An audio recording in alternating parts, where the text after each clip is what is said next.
سحری کرنے کے بعد کچھ لوگ ایسے ہیں مسواک نہیں کرتے یا پھر برش نہیں کرتے، تو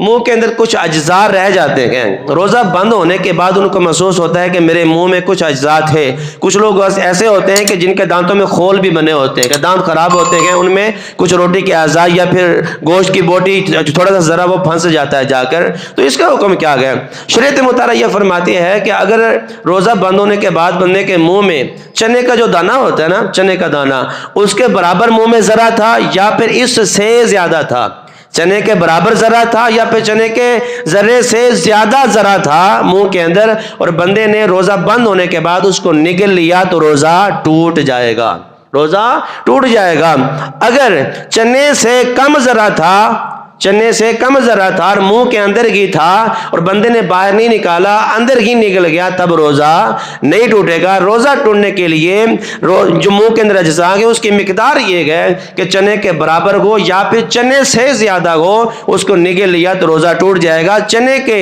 برابر نہ ہو، کم ہو اور منہ کے اندر ہی ہو، بندہ اس کو نگلے تو روزہ نہیں ٹوٹے گا۔